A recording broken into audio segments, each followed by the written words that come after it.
So this is what we're going to cover today. This is the official material. I reserve the right, by the way, to completely ignore the slides and just dive into the same material, because you can also just read this. So, as an AAI, I am compelled to at least cover this in some form or fashion. So just know that I will teach you as deeply as you want to go. This is a full 6.5 hour class, and it doesn't really have any labs in it. So as much as a conversation as you can make would be great. Just know also that I will talk about supplemental labs at the end. All of you have access to the free labs on Quick Labs, so we'll talk about what that looks like.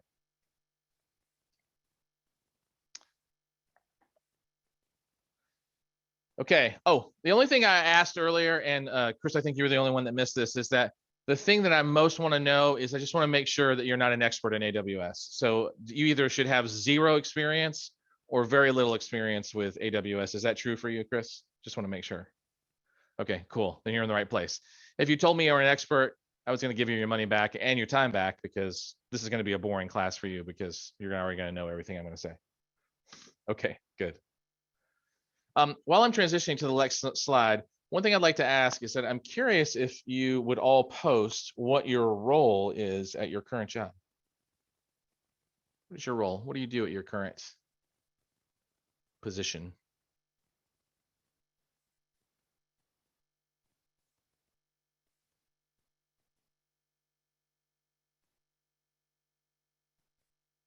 Chris, that might be the greatest title I've ever seen. Did you say you're a space software engineer? Now, is that a reference, like an acronym to space, or like outer space, like software engineer? Cool. Next to the like space shuttle engineer that I talked to, which of course, space shuttle has been retired, I was like, huh, that's pretty cool. It's outer space software engineer, satellites. That's cool. Let's see, product delivery manager, third-party risk management. That's good. Data engineer, Grace, and then an analyst. Terry, just an analyst. That's very non-specific, right? It makes me think that you work for the State Department. Yeah. I don't know. Analysis makes the world go around, so it may be super boring, but it also may be super essential. Okay. Just to say this, we're going to dive right in. We're going to dive right into how most people use AWS, right? Just so you're prepared. What's to say about this? Like, most people are still using virtual machines, and they're moving towards containers, which are hosted by virtual machines. So, while there's serverless ways to get around this where you don't have to manage the servers, we're still managing virtual machines in the cloud. The one thing that's happening, and you can see this across the entire industry, is people are caring less and less about the operating system and less about having to manage virtual machines. Because particularly when you're in the cloud, you're just like, well, let's just let the provider handle it, because quite frankly, if they can meet our level of security compliance, what do I care what I'm running underneath it? And I know people are still getting all hung up about whether it's like Ubuntu or Fedora, or whether it's, Windows, whatever. And I got to tell you, what's happening now is that people are like, I don't even want to mess with that anymore. Like, I don't care what operating system I'm running. Just make my app work. Just make sure my database is functioning. Let's just move on, right? And so you're seeing this push more and more and more in the industry, because especially with containerization, other than just making sure that the Linux container matches a Linux host, or that the Windows container matches a Windows host, which by the way is a requirement when you run containers, people don't care about this anymore. So I'm going to talk about virtual machines because it's still the core thing that we're trying to accomplish, but just know that there's more layers of abstraction being added to that whole process, because unless you're a late adopter or you have incredibly stringent security requirements, people are trying to like dumb this down as much as possible, which, having been in the industry for 25 years, it's not a bad move if your security compliance can support it. So what we're going to do is we're going to talk about EC2, which is the Amazon Compute Cloud. Now, EC2 has been around since 2006. It has evolved incredibly. And Amazon has so many different machine types now, like with GPUs, with ARM processors. I saw a bare metal machine the other day that was 24 terabytes in memory footprint and had 448 processors on it. I couldn't tell you how much that cost, by the way, because Amazon wouldn't tell me. And I certainly wasn't going to test the waters and be like, hey, can you give me that box? And all of a sudden I spent $10,000. But regardless, we're going to talk about the benefits of EC2, some of the EC2 general kind of instant types, some of the billing options, So one thing to remember is that every single design decision, whether it's a configuration toggle or you starting a resource that you make on AWS, either has security or billing implications, if not both, right? Now you might be like, Michael, of course, right? Everything costs money. Well, everything doesn't cost money on AWS. And let me be clear, the billing implication could be 1/100,000th of a penny. But just be clear, you do that a billion times, and the next thing you know, you're paying $10,000. That could be a problem based on your monthly bill forecast.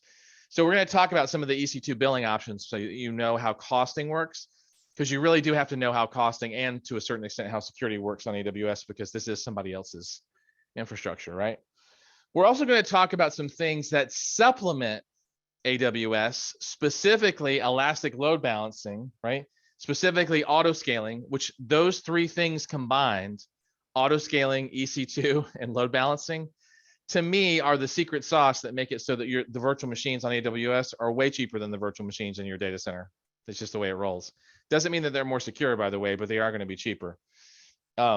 Because you can just scale it up and down as you need it. So if you only need 2 at 3 o'clock in the morning on Saturday versus 100 on Monday morning, auto scaling allows you to add and remove instances as you see fit, whatever metric you want to use, right? And then the other thing we're going to talk about is SNS and SQS, which are additions to any application. In other words, there are ways of either sending notifications, which is what SNS is, or queuing up messages for inter-message communication, which is what SQS is. It's the simple queuing service. And then we've got a couple of other AWS compute options that we're going to talk about. By the way, if you don't have the feeling yet that you probably need to pay attention and take some notes, I'm probably not doing a good job. So here we go. Okay. So just know that we're going to talk about this in the context of like, go to order coffee, because I know that I'm going to joke about this because I actually have a doctorate in naturopathy, which means I know a lot about natural medicine, but not the Rasta kind, but the actual medical herbalism, which is what most people think when I say that I'm into plants, right? So just know that, coffee is America's #1 herb, right? Because people ask me that all the time. What's America's #1 plant? It's like, well, legally it's coffee. So be aware that we're going to talk about this in the terms of a coffee shop, right? So we're going to talk about customers and we're talking about baristas, because we're going to talk about that client server model, which is really what this focus is. Where is the client server thing? It's not here yet, but don't worry, we're going to get there. We're going to talk about how we make requests of services that then respond to those requests. So remember that, because that's going to be the basis of this whole thing.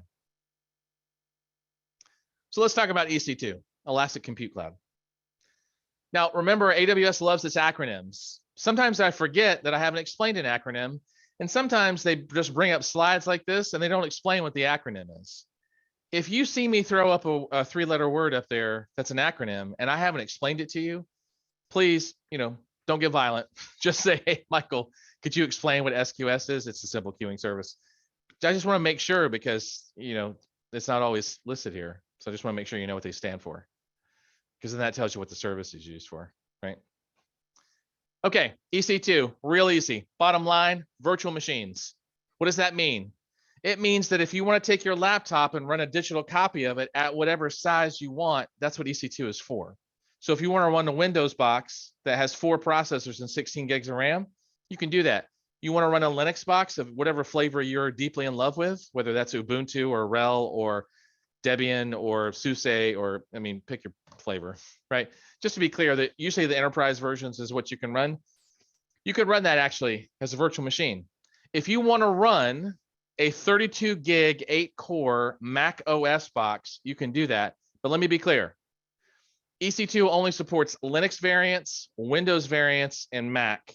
That's it, Mac OS. So you can put them in a variety of different sizes, and you can actually get them with different add-ons like super fast local disk, or you can add GPUs to it. I think one of you at least was a data engineer, Grace, if I remember correctly.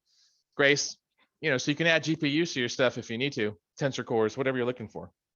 So, and I want to tell you, it says pay only for what you use. That's a lie, by the way. Let me be clear about what they're saying there.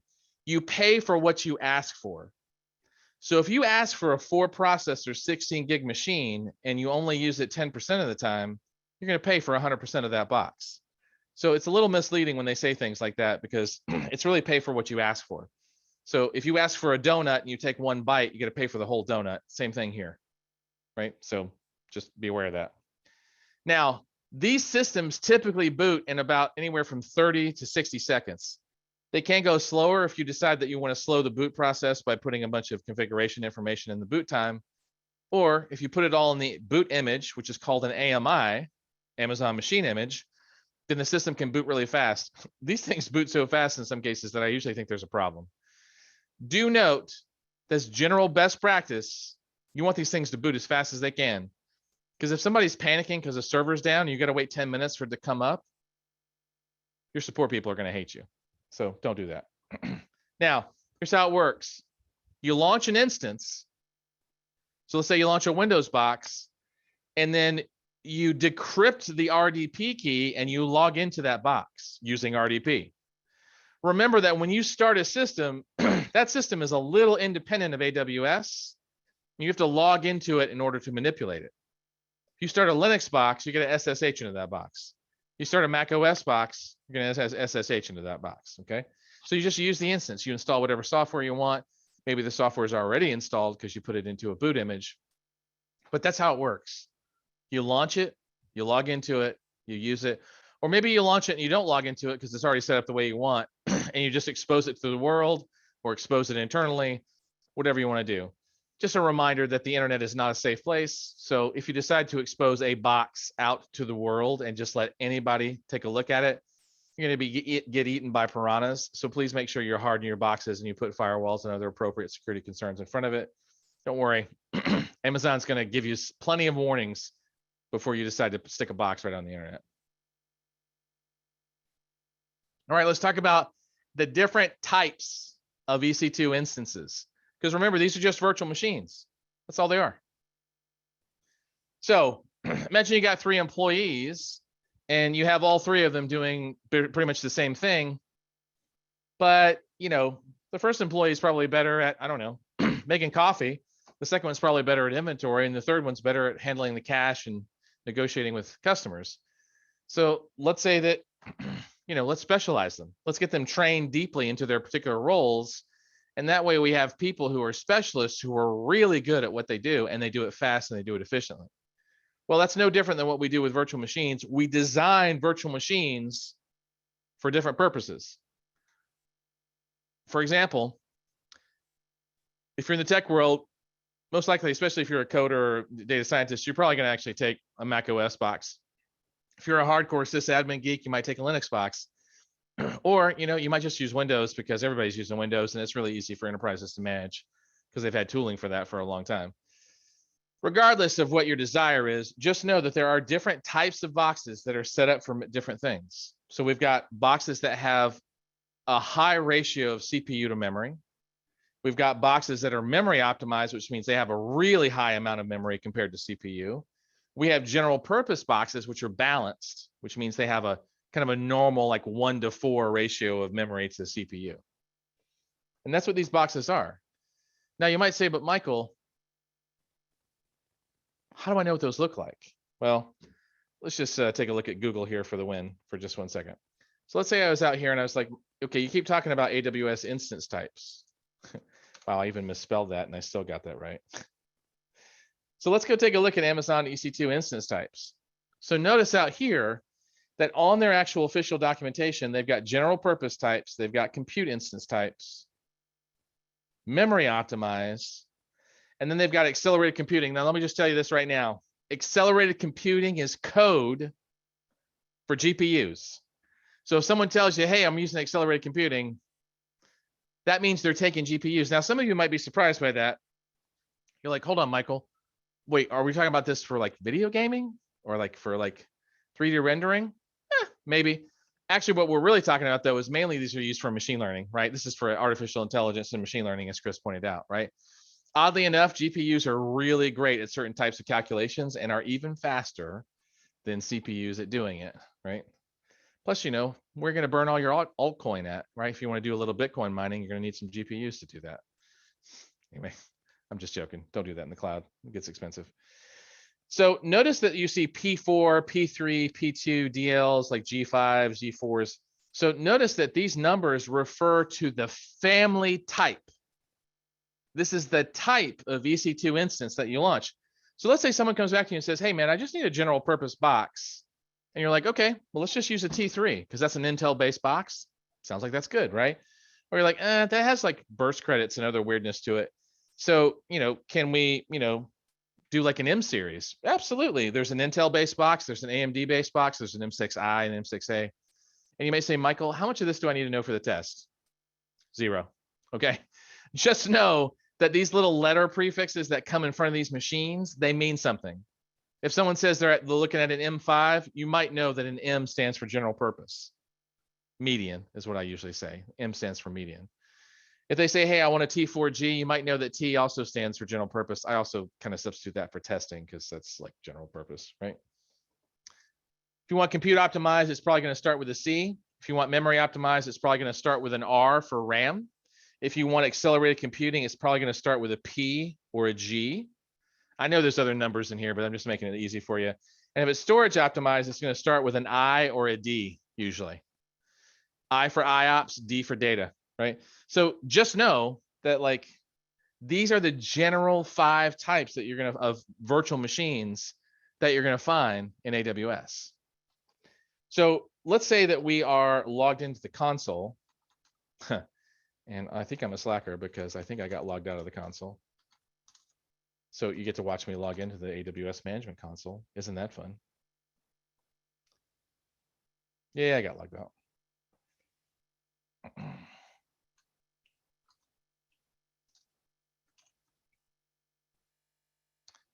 Bear with me as I log into the console. Multi-factor authentication for the win.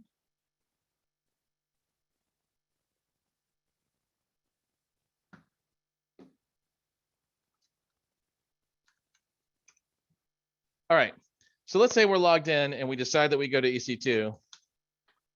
Just to say this, if I go in through the console, which by the way, console is great for learning, not great for running infrastructure at scale. So there's other ways to do that. I'm in a launch template. Isn't that interesting? I don't think I have any running instances because I'm currently in Ohio. Perfect. Let's say I go to launch an instance. The first thing it's going to ask me, by the way, hey, what kind of OS do you want to run? That's the first thing it asks. So I say select, and the second thing it asks is it's going to say, hey, what family, what size of virtual machine do you want to run? So notice that if we go up here and choose all the instance families, here's all the listings. Here's the T series. Here's the C series. Notice the C's over here. Here's the D's. This was storage, right? G was for accelerated computing. Here's the I's. Here's the M series, which is all from median. So this is general computing as well. And then here's the R series, which is all the RAM stuff. And notice there's a smattering of other letters in here. So remember, 5 different general categories. Average, like general purpose, compute optimized, memory optimized, GPU or accelerated computing optimized, and then storage optimized. Those are the 5 general families. Now, I just want to be super upfront about this. Most of us are not going to zero in on the actual families. We're going to actually want to know how many processors does it have and how much memory does it have, and does it have any other extra features that I want. One of the best ways to figure this out is a special website called EC2instances.info. And it got renamed recently because a company bought it. This was an open source project. And so if you're ever in the need to like figure out something by size, let's say that Michael was talking earlier about 448 processors, 448 processors, and I said 24 terabytes of memory. This is this metal machine that I was talking about over here, right? So if you want to find the system by characteristics, like by memory or CPU, this EC2instances.info, or the other link I just posted, which is instances.vantage.sh, that link will allow you to search for a system based on dimensions, like processor or memory, okay? Just know that once you get options like this, you might have to read the documentation to figure out which class of box it is. Like these metal boxes are obviously very distinctive, so you probably need to like dive into that documentation. But usually you're constrained to these 5 different types, right? Either the M's or T's, the C series, the R series, the P's and G's, or the D's and the I's. That was a lot of information. Any questions about the 5 general like family types of boxes inside of AWS as far as virtual machines go.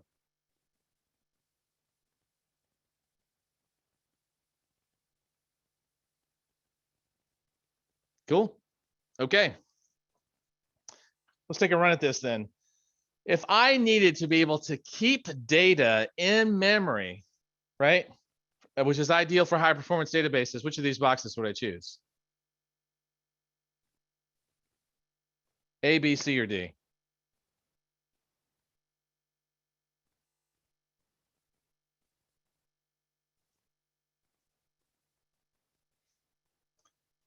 Well, if I need to make sure that everything stays in memory because I don't have compute intensive, but I have memory intensive, I would use a memory optimized system. If I'm looking for a type of, like a family type that's suitable for data warehousing, because I either need speed or space, which of these is optimized for data warehousing applications? A, B, or D?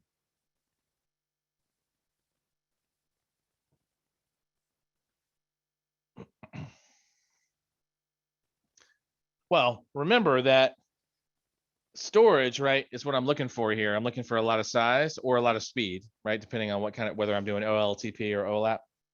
So, which is either transactions or analytics. So storage optimizer is either going to have the space that I need or the disk speed that I need. Now, balance is computer, memory, and networking resources. So it's got a good balance, a good ratio between all three. Which of those would it be, A or B?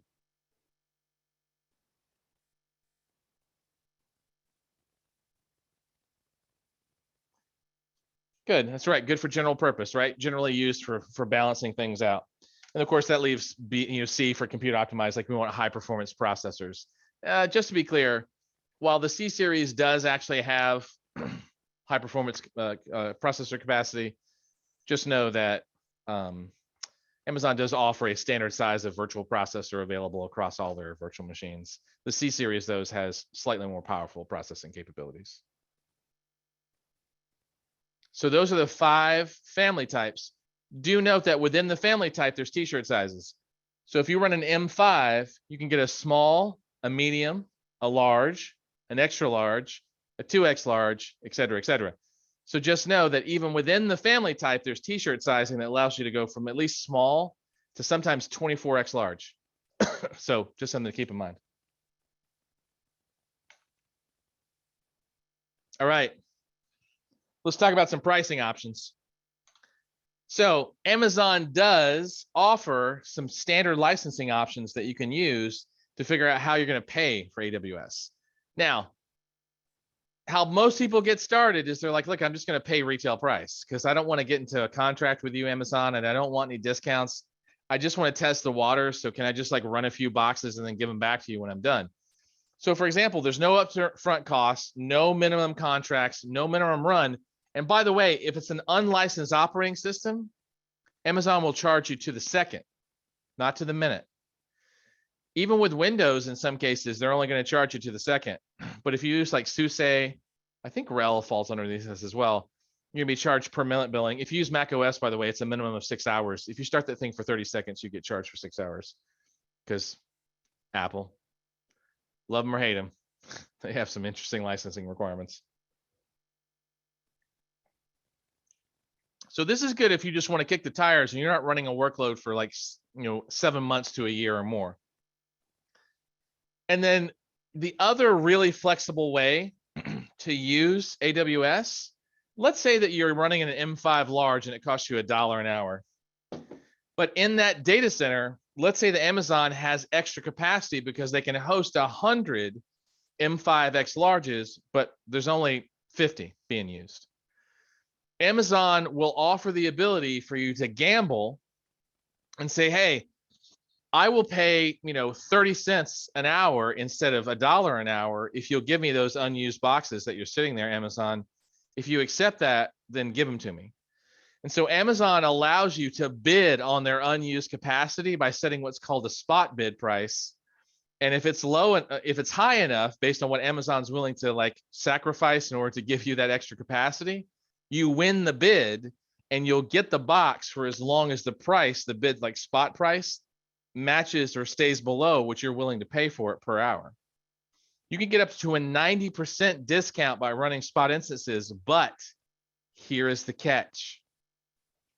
When you start an on-demand instance, Amazon will never touch that instance unless they have to do maintenance, and then they're going to give you a 30-day, 60-day warning and say, hey, we're going to retire this host. I need you to restart your box, which, by the way, is going to put it on another physical host. With spot instances, you don't get to keep that box. If you're paying 70 cents off the dollar to keep that virtual machine, and somebody comes in and starts an on-demand instance that machine is supposed to fill, they will take away your spot instance and they'll give you a 2-minute warning. And you might say, Michael, why would we do that? That sounds horrible. Well, what if you had a reporting application that just needed to run, 100 hours over the course of 30 days, and it didn't mind if it got interrupted because it kept checkpointing its data out, and that would normally cost you $10,000, but instead it cost you $3,000 because you use spot instances and just let it get interrupted and run at 3 o'clock in the morning on a Saturday or 2 o'clock in the morning on a Friday, and you just let it run and run and run, and then if you ran out of time and you had a week left, you could just switch it over to on demand, and it would still be cheaper than the $10,000 that you paid because you just saved 50% of your costs. So spot instances come with the pain of that you could lose the instance with a 2-minute warning pretty much at any point in time. But just to say this, Amazon's capacity fluctuates greatly, especially during nighttime hours. And so, because remember, they run data centers regionally, right? So there's some in the United States, there's some in Europe. So not everybody is active at all given times. So just be aware that spot comes with that interruption. So you have to use applications that can withstand interruption, things that have flexible, start times, but you can save up to 90% off the on-demand costs. So it can be worth the risk if you can orchestrate it properly. Now, let's say you're like, nah, Michael, that doesn't sound appealing. Besides, I'm running applications that live for like 1 year to 3 years. Well, this is where these two things come in.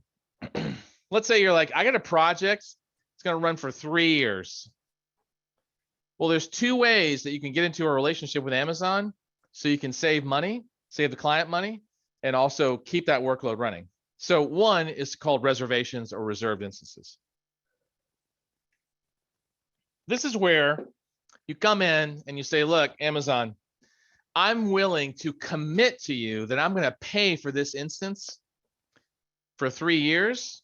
And in exchange, you're going to give me a 40% discount, 50% discount, 60% discount. Amazon says, yeah, that sounds great. The only catch is that you're going to need to run it in a data center, in an availability zone, in a region. Like you're going to have to tell Amazon exactly what capacity you want, where it's going to run, and what operating system you're going to use. And you can't change that. Now, there's some flexibility there, right? But for the most part, it's going to be fixed. Instead, you might come back and say, look, Amazon, I'm going to run this workload for 3 years, but I don't know if I'm going to run it on virtual machines, containers, serverless. I might even do some SageMaker because I'm really into machine learning. And what will happen is that you can talk to Amazon and you can actually get a compute savings plan. And this is what they'll do is you're going to say, hey, Amazon, I'm going to give you $10,000. And Amazon will say, great. You know what we're going to do? We're going to give you a 40, 60, 70% discount off of your compute costs. But if you don't use that $10,000 in a year, the whole thing's going to disappear. So you have a little bucket that you can eat out of, right? So if it normally costs you $1 an hour, it's going to cost you 40 cents an hour instead. And you're going to eat out of this like $10,000 bucket that you gave to Amazon that you paid in cash for, or check or whatever. And so that's a compute savings plan. So the difference is that with a reservation, you are reserving compute capacity and you pay for it at the first of every month for 3 years or 1 year, whatever you commit to. With the compute savings plans, you give Amazon a large chunk of money, either for 1 year or 3 years, and as you run through your compute spend, it eats off of that bucket first, because Amazon's going to make that dollar that you give them more powerful. You give them $10,000, they're going to give you $15,000 worth of compute. So that's the difference between a compute savings plan and a reservation. One is centered on money in a bucket, and the other is centered on reservation capacity for compute capacity. That can be a difficult concept. I'm not going to sit here and assume that you got it in one fell swoop. Does anyone have any questions?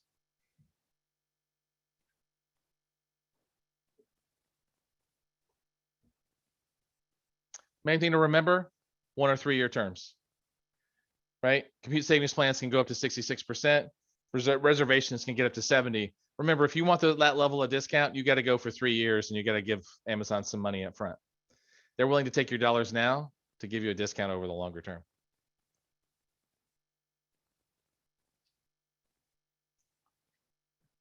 Okay. Just remember that we were just talking about retail price, which is what on demand is, and the deeper discounted price of spot. But remember, spot instances require you to be able to withstand interruption. You can't withstand interruption. You can't use spot, right? If you're running something for the long term, either 1 or 3 years, because you got a long-term project, then I want you to use reservations or I want you to use a compute savings plan. By the way, most of this is set up for us, so most of us don't ever see this, but just know if you're ever involved in a contract or need to realize costs for yourself, you can also choose these. Now, the last 2 ways of licensing your virtual machines with AWS are actually about security. Let's say you got a stringent security requirement that says that you cannot run on physical hardware where other customers are running. Now, let me be clear. You can't see what they're doing. They're in separate accounts. The traffic is segmented. You can't sniff it. You can't see any of that. AWS is really good at that kind of thing. Well, till they're not. But for the most part, I don't think there's been an internal breach reported, other than, supposedly some employee, an ex-employee was able to like steal data from Amazon because the customer left the account open, blah, blah, blah. But quite frankly, even that wasn't Amazon's like thing. It was the customer who left their data open, and the employee just happened to know, the ex-employee just happened to know about it. It wasn't because they had any special insider information. It was all disproven that none of that insider information was actually useful to the employee. They just happened to know what was going on with the customer. Now, in this particular case, dedicated hosts and dedicated instances allows you to isolate your workload to a dedicated piece of hardware and nobody else is on there.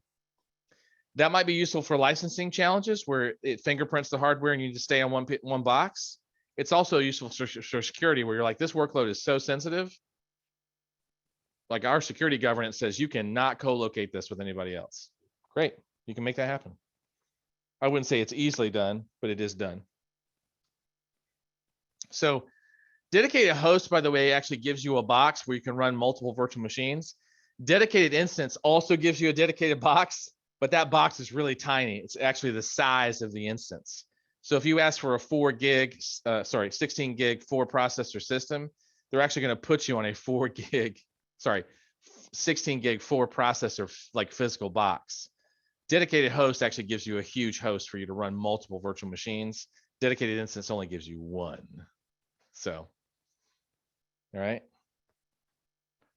So, by the way, dedicated host is by far the most expensive way to use Amazon. The cheapest is spot instances.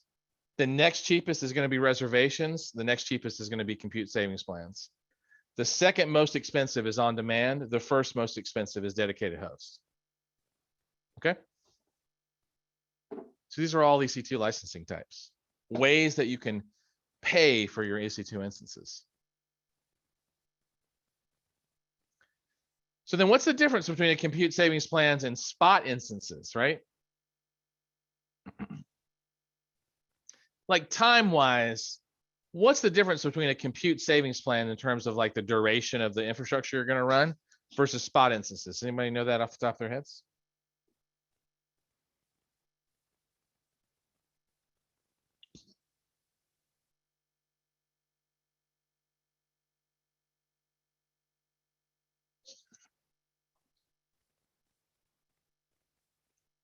All right. Well, here's the layout. Just like reservations, compute savings plans are great for 1 to 3 year workloads. So if someone comes back to you and says, hey, we're going to run this web server for a year, ding, ding, ding. Your instant thought should be, well, we probably want to get a reservation or a compute savings plan for that because otherwise we're going to pay full retail price. The other thing is that spot workloads are really spot instances are only for applications that can be interrupted like quickly. If you can't withstand interruption, don't run it on a spot workload. Stateless web servers, by the way, run great on Spot instances, especially when they're backed up with dedicated instances or reserved instances. So just know that you can create fleets of virtual machines that are mixes of these different types. So just know that you can create fleets of virtual machines that are a mix of Spot and on demand or Spot and reserved. So it's not like you can't mix these things to mitigate risk and make sure your performance is guaranteed. You can actually. And Amazon makes it really easy to do.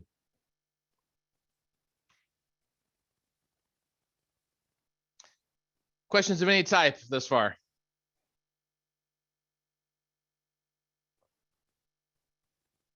Okay. Well, here's what we're going to do, because we've been going out for 55 minutes and already we've been sticking a bunch of information in your face, is that we're just going to take a short 10-minute break. So right now it's 10:55. We're going to come back at 11:05. We're going to start promptly. So go take a short break, grab some coffee, bio break, whatever you need, and we'll catch up with you in just a second. Okay.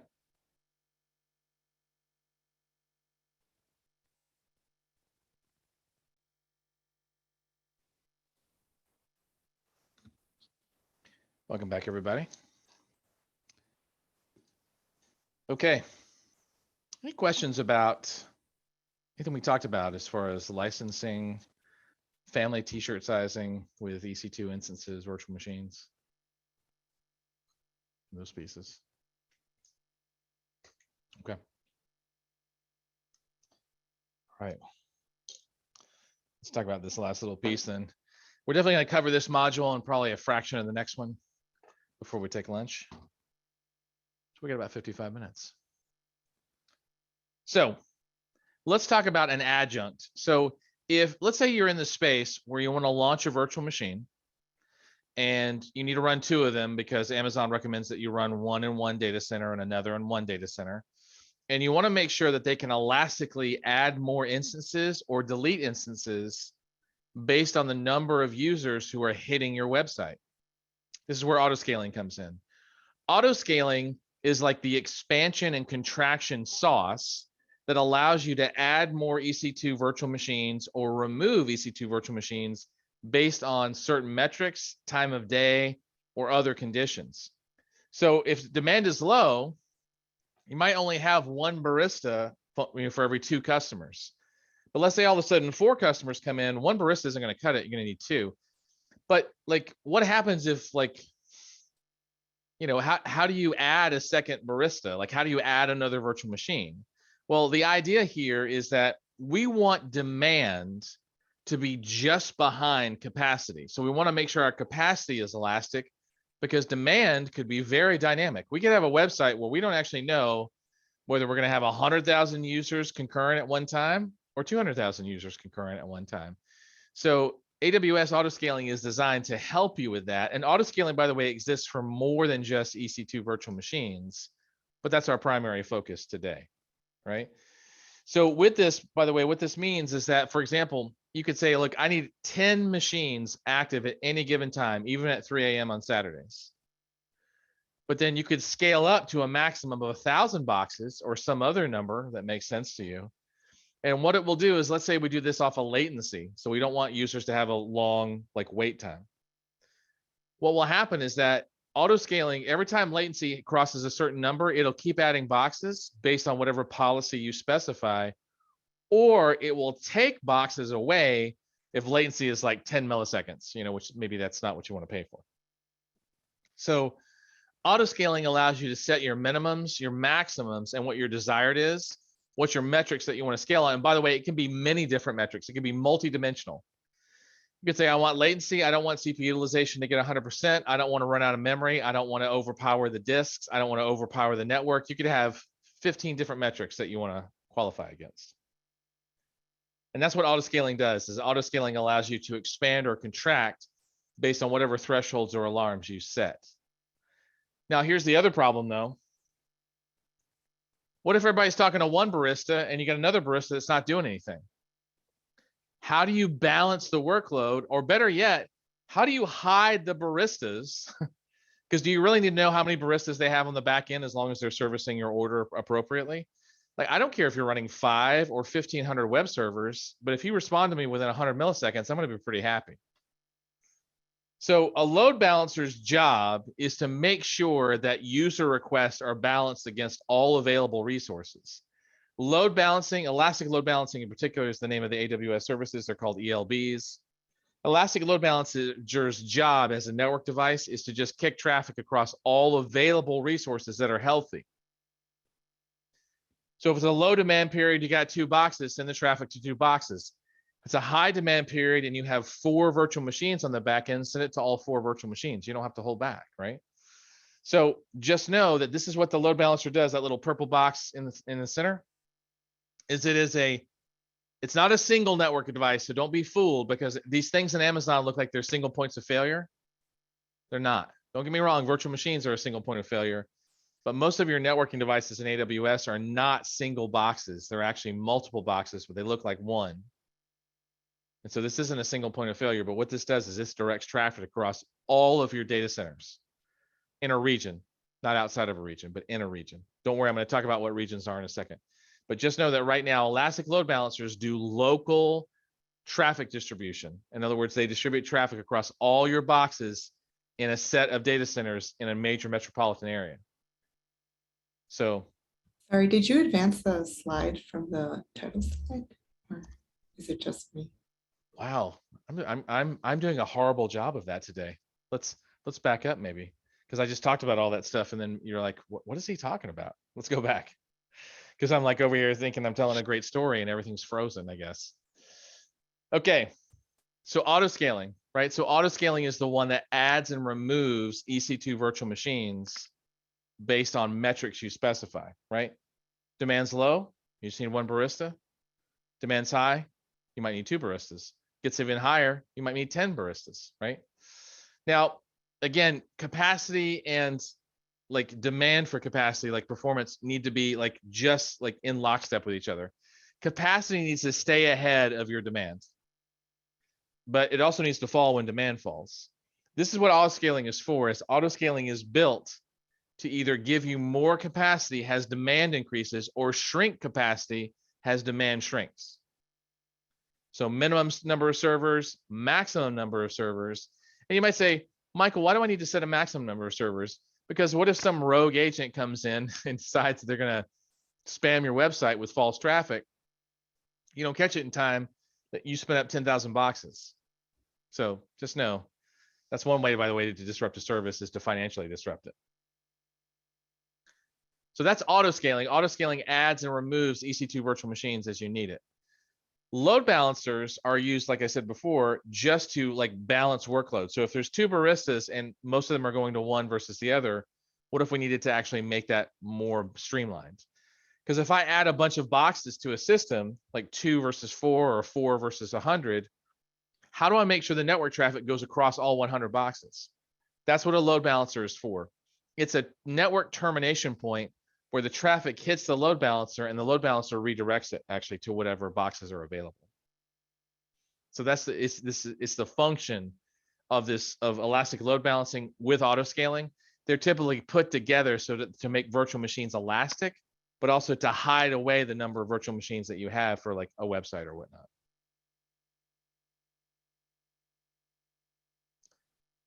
Now, just to say this, just remember this one key thing.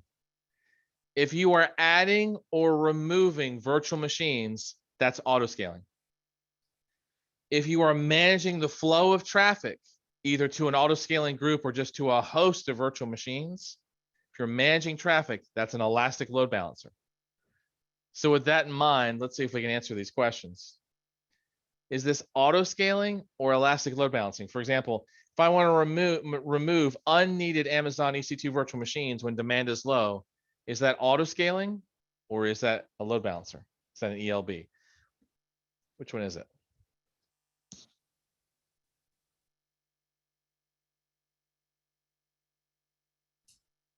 Auto scaling. That's right, because we're adding or removing instances. So that would be auto scaling. Number 2 is adding a second Amazon EC2 instance during an online store's popular sale because demand has gone up. Is that auto scaling? right? Or is that a load balancer? Well, based on what we just said, it's probably going to be auto scaling because, right, Grace just called it out. Ballwinner did it as well, right? Yeah, said that like, hey, this is going to go up and down. So that's going to be auto scaling. Number 3, distributing a workload across several EC2 instances. Is that an ELB or is that auto scaling? Load balancing. Good. That's exactly right. Remember, load balancers distribute traffic. So that's what we're looking for. All right, ensuring that no single EC2 instance has to carry the full workload on its own. Is that AS for auto scaling or ELB for load balancing? ELB. Good. So again, continuing the trend, still doing network flow, right? Number 5, automatically adjusting the number of EC2 instances to match demand. AS. Good. Thank you, by the way, everyone, for participating. Yeah, so auto scaling. That's perfect. So again, auto scaling. And then providing a single point of contact for traffic into an auto scaling group. This one always cracks me up because it's like, well, hold on. If it's already got auto scaling group in the question, it's probably going to have to be the opposite. So even if you didn't know that, you probably figured it out pretty quickly. But yeah, it's elastic load balancing. So remember, load balancing provides the entry point and does the load distribution. Auto scaling expands or contracts the virtual number of virtual machines based on whatever metrics you specify.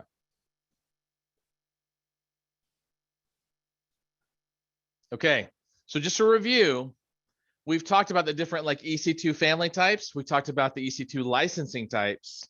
We talked about EC2 auto scaling, which is an adjunct to EC2. And we've talked about elastic load balancing, which is an adjunct to EC2. So now, oddly enough, we're going to talk about some adjuncts that aren't really about virtual machines, but they're more about applications and how to like basically protect the virtual machines and the applications that are running on them. So these are the AWS messaging services. So probably can't really talk about this without at least mentioning the like monolithic architecture versus microservices. So when you run a monolithic application, what you're doing is you're actually taking a single like Java code base, for example. It didn't have to be Java, it could be any application. And inside of it are all the business concerns. It's like, what do you mean, Michael? Well, this is a product that has things like inventory, messaging, customer billing, customer profile. Like it has all these different facets to it. And all of those facets make up the business concerns that this product is supposed to own. Well, what if you could take those business concerns and separate them into their own separate applications instead of running it as one big application? The reason this is significant is that if you want to scale just the red component or the pink component in the lower right-hand side, you got to scale all the other components because they're tightly coupled. In a cloud native world, by the way, this is frowned upon because this wastes unneeded resources that you're paying for. But the problem is that this is really simple. And this is actually where most applications start, which is awesome because you should start really simple when you're first writing your proof of concepts. But if you want to scale, eventually what's going to happen is you're going to have to separate out your application so that multiple teams can work, deploy, and interface on these applications all at the same time. But notice that when we did that on the right for microservices, now they're all talking across the network, and it's no longer a memory call. They have to have some kind of common interface that allows them to talk to each other. Those are usually APIs, like RESTful APIs, or you can use WebSockets for that. So if you hear the term API, which is just application programming interface, now each of these components now needs to talk to each other, not through some memory call because they're on the same box, but by calling each other's standard interfaces and having conversations with each other, request and response conversations. Now, Amazon likes to make this a little bit more simple for you, and they've got tons of tools for this. But one of the tools they recommend you use is if you want to push messages to another application, you can just use the simple notification service. It's not just for notifying people, it's also for pushing messages that you want to repeat out to other services. So for example, we're familiar with like notification because we got spam in our email inboxes, right? We're so familiar with spam. We subscribe to a topic, We forget about that topic. We forget that we subscribed. And the next thing you know, you got 20 messages for something that you were kind of interested in. And now you've lost interest because you just got 20 messages from it, right? But we initially subscribed to the topic and then we started getting messages. That's exactly how this works. SNS, you subscribe either your service, an email, a phone, or like a web application to the topic. And that topic will get either email messages, SMS posts, SMS posts, not SNS, web posts, like you can do an API post against it. So SNS can be used to link a bunch of applications so they can all receive the same message. Here's an example. Let's say you post an order to SNS and it spawns a message to the application servers on the back end. At the same time, it sends an email to the end user and says, hey, by the way, we got your order. It's the same message, but one gets processed by the application server and the other gets sent directly to the user. Either way, it's a single action to spawn those duplicates. That's what SNS is used for, is to take one message and to copy it and send it to a bunch of recipients. By contrast, there's another service that takes a single message and makes sure that message is only processed once instead of making multiple copies of it. That's called the simple queuing service. And the simple queue service, its job is to make sure a message is processed once and only once. It depends on like what kind of queue you use. But think of it this way. Let's say the customer orders a coffee and the cashier is going to give the order to the barista after the customer pays, and the barista makes the drink and gives it to the customer. But what if 50 customers walk in? We got one barista, right? And one barista, and instead of giving it directly to the barista, what we're going to do instead is we're going to put it on a queue. We're going to have a ticketing system, and the barista is just going to work those tickets one at a time as fast as they possibly can. This is what a queue is for. We've seen this at diners. We've done this ourselves when we go to like coffee or other places. Our order gets stuck on a queue and it's processed in order, right? That's called a FIFO queue, by the way, first in, first out. So, by the way, just know that not all SQS queues are FIFO queues, so it's not always processed in order, but it does at least guarantee that the order will be processed at least one time. So that's SQS. SNS is a notification service. It pushes messages out to subscribers. SQS is a messaging queue.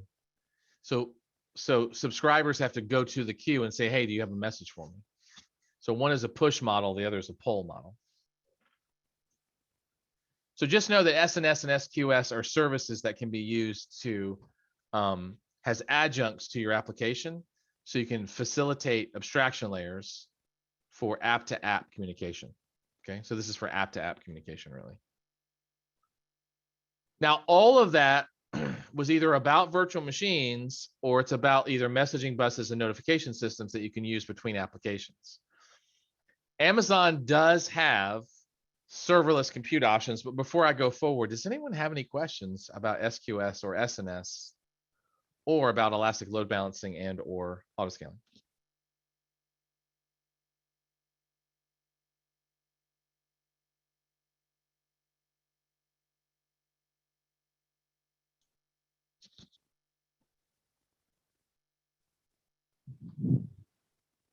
Okay.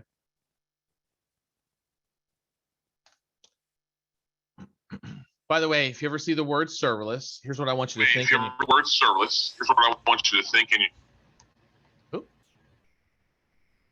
Sorry, Bob, you're unmuted and I'm getting a. Sorry, Bob, you're unmuted and I'm getting. I sound reflected back to me. So I'm going to mute you. That's okay. So just so you know, if you hear the word serverless, just think to yourself, hidden servers. Because there's still servers there.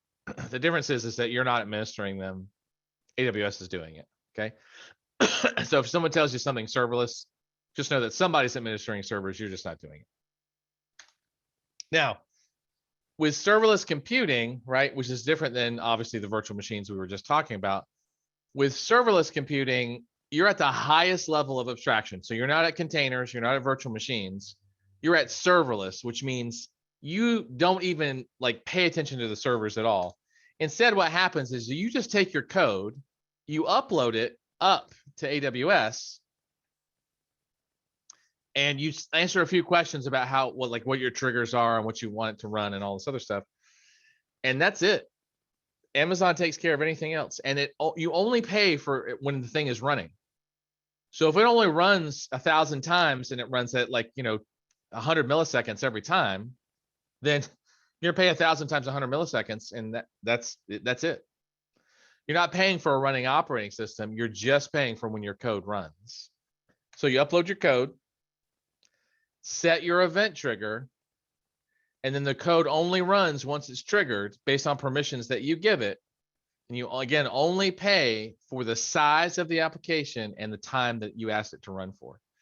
So you can't actually say, hey, I want a 10 gig, application, which is pretty large, actually. It's relatively big application for a microservice, but not necessarily for a monolith. But you only pay for the compute time and the size that you've committed to. That's it. So that's Lambda. Lambda is AWS's serverless code option. This is where, by the way, everyone's trying to head, because people don't want to deal with infrastructure anymore. They're sick of it, right? That we just want to enable developers to have a great user experience. And this is why AWS and others are actually winning really strongly, especially in the public sector. So in the private sector, not the public sector, private sector, with public companies, is because when you do this kind of thing, you don't have to worry about patching the operating system. You don't have to manage the OS. Amazon has a ridiculous number of security certifications. It may not meet every use case, but it meets a lot of them. So Lambda is really attractive to people, and it's been around since 2014. So this is old technology it's established technology, right, from the industry's perspective. Now, if virtual machines are infrastructure as a service and Lambda is SaaS, because it's the highest level of abstraction, both of which, by the way, can run applications, is there a middle ground? And the answer is yes. It's called containers. Now, what's interesting about containers is that containers allow you to take an application and all of its dependencies and put it in a special packaging format. And as long as someone has the software to run that special packaging format and they have the right operating system, then you can run that software anywhere. You don't have to worry about system environment dependencies and stuff like that, because everything you need for that software to work is encapsulated inside that special application package. So here we've got app one along with its binaries and libraries in one package, and we've got app two along with its binaries and libraries in another package. This is usually referred to as containerization, or sometimes people will use the brand. It's kind of like how we use Kleenex for tissues. They'll call it Docker. But just be clear that not all containers are Docker, but all Docker containers are containers. So just keep that in mind. Now, what happens though when you want to take these prepackaged applications and you want to run it 40,000 of them, which actually happened to me recently. I had to do a proof of concept for somebody, and they had 49,000 applications they had to launch for a large televised streaming event. Well, Amazon has two options for this. So unlike the serverless option, which is just Lambda, Amazon has what's called the Elastic Container Service. They also have the Elastic Kubernetes Service. What's the difference? Well, ECS is Amazon proprietary, which means it's not an industry standard. And when you use it, it's easier to use, but it also isn't something that, for example, you could run in every single data center. The Elastic Kubernetes Service is actually based on Kubernetes, which is an open source project run by the CNCF. And if you want to run Kubernetes in AWS and you want to run it in your data center, you can do that easily. Although I say that both of these, by the way, have what's called an ECS and EKS Anywhere product.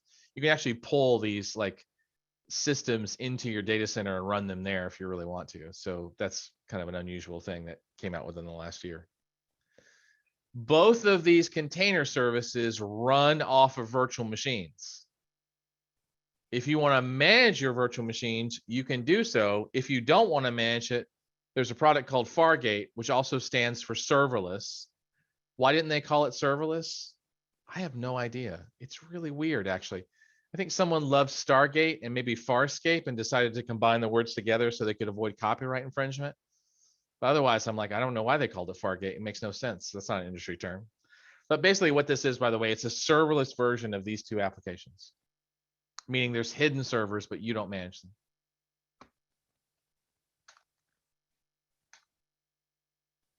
Okay, we're going to do a knowledge check, and then we're going to cover some global infrastructure pieces for our last 30 minutes before we take a noon lunch hour. Any questions before I start going through the knowledge check?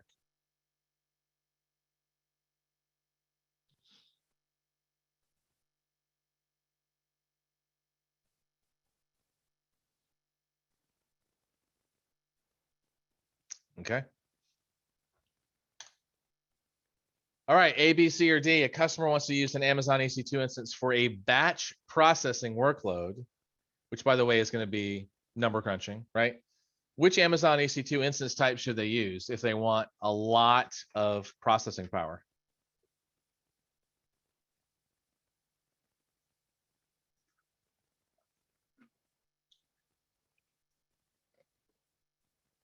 Good.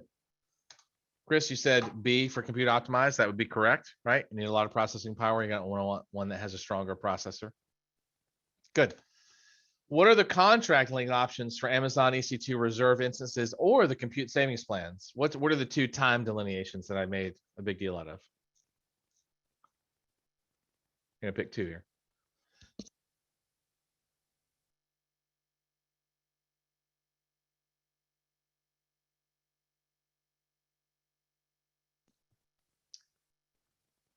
Good. Yeah, so it's either 1 or 3 years.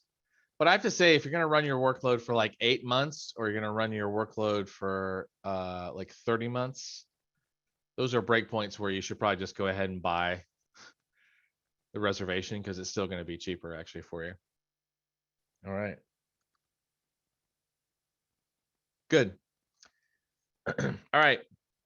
So all of you are right, by the way, so thank you.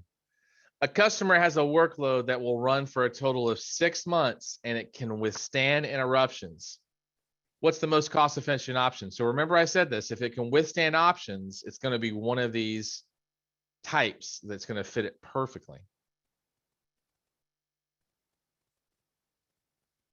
Good. I see confirmation that people know that spot instances up to 90% discount, but you got to be able to withstand interruptions, right?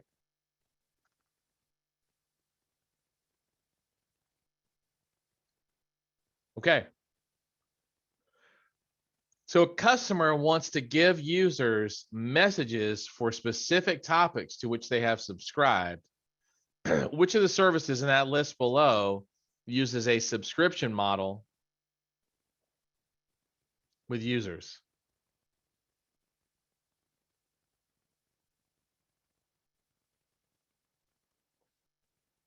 Good. SNS, A, I saw that a couple of you chose that. That's absolutely right, right? By the way, what's the name of the service that uses a queuing model that allows you to stick a bunch of like messages on a queue and have them processed at least once or in order? Good. Good. SQS. That's exactly right. What's the name of the service that adds or removes EC2 instances from a particular application group based on certain metrics?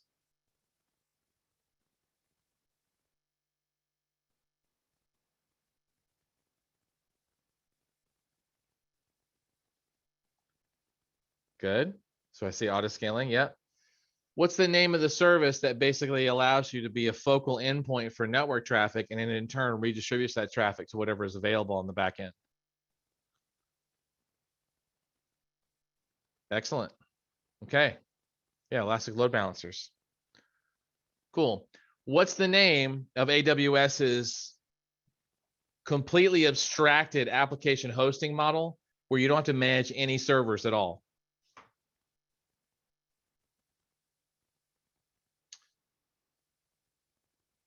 Good.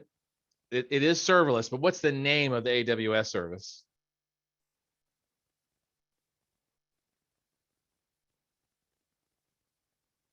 There we go. Lambda. Perfect. All right, what is the name of either one of the two services that can host containers on AWS? Where, I'm sorry, it's actually, they're built to host containers on AWS. Because just so you know, there's 33 ways to actually run containers on AWS. So remember, Amazon loves the word elastic, right? So good. Yeah, ECS and EKS. And just to say this, the majority of the world, at least at cloud native scale, is all focusing on either containers or serverless. So you're, again, reminder that people are moving more and more away from focusing on virtual machines as the hoster of applications. Good. We covered a bunch of stuff in this module. Does anyone have any questions or anything they want to give voice to?